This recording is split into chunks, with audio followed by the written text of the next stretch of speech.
On April 15, 1912, Titanic, the world's largest ship, sank after colliding with an iceberg, taking more than 1,500 lives.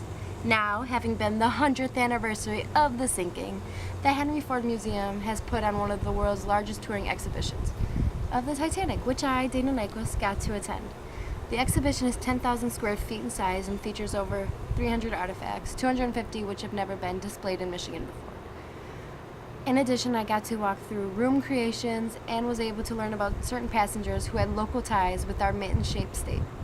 For our assignment, I wanted to do something that I had a bit of history in, and who doesn't know about the Titanic? Not only was it one of the world's largest ships to set sail, but it was recreated in a film that starred my celebrity crush in the 90s, Leonardo DiCaprio. To me, it's fascinating to have learned about something for so long and actually have the opportunity to see the objects from the wreck. I must say, though, that this was my second time seeing the Titanic exhibition here in Michigan and once in Vegas. The one in Vegas actually had a piece of the ship, which made it really cool to see because it was the actual ship. So I'm sorry, Michigan. Vegas one-upped you on that. Today I want to discuss some of the objects that I found fascinating in the exhibition and discuss the recovery project it takes to get these artifacts out of the deep blue sea. I was not able to record some of the exhibition due to certain reasonings that they did not say, but I tried, but I failed. So I have found pictures online from the website of the Titanic exhibit and just various websites that I've searched, along with pictures that I'll be showing. So I hope you find this as fascinating. First, I want to start off with discussing the recovery expeditions that took place between 1987 and 2004. RMS Titanic Inc. recovered over 5,500 artifacts. The artifacts range from a massive 5-ton portion of the ship's hull, that's what I saw in Vegas and it's awesome, to a child's marble measuring only 1/2 inch in diameter.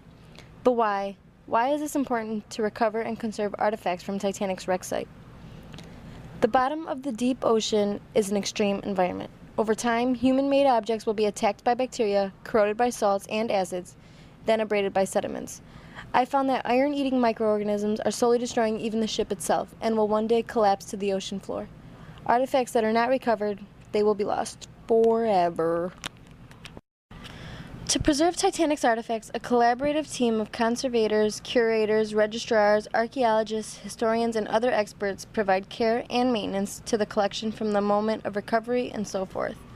It takes over 2.5 hours to reach the Titanic wreck site. Each dive lasts about 12 to 15 hours with an additional 2 hours to ascend to the surface.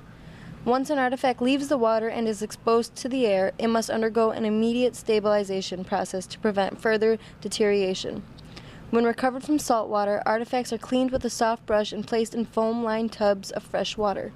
Once received at the conservation laboratory, contaminating surface salts are removed from each artifact. After a period of 6 months to 2 years, artifacts can be conserved using treatments that are compatible with each artifact's construction materials. What I found very interesting was that artifacts that are made from paper are first freeze-dried to remove water and are then cleaned with a specialized vacuum and hand tools to remove dirt and debris. Some of the artifacts that are recovered from the Titanic include metals, ceramics, glass, and even textiles, papers, leather, and objects such as olives, nuts, and soap. A lot of the tools and equipment needed to run the ship are also recovered, along with personal items of the passengers and crew, which could be from clothing and jewelry or china and silverware. Well, now learning how to recover an object from the mysterious deep blue sea, I want to talk about one artifact that I found to be of quite significance. It was very interesting. It was the telegraph machine. It's the machine where you pull the lever up, you pull it down, you pull it back up, sends a message from the captain to the crew in the boiler room, and so on and so forth. The one thing that would have saved our sweet Titanic had they listened to any of the messages sent to them by other ships or called icebergs sooner. But before the exhibit, they give you a boarding pass like this one I hold in my hand, and it lets you on, and you are now one of the people on the boat. You are a guest, and I was Miss John Jacob Astor of first class, and I lived luxuriously while on board. It's really neat. At the end of the exhibit, there's a memorial, and they have all the names of the survivors and the victims that died. It's very cool.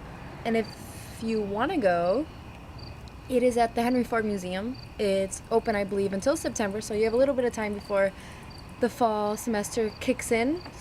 And I widely recommend it. It's really fascinating.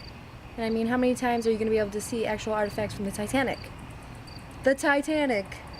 But thank you for watching, and ahoy!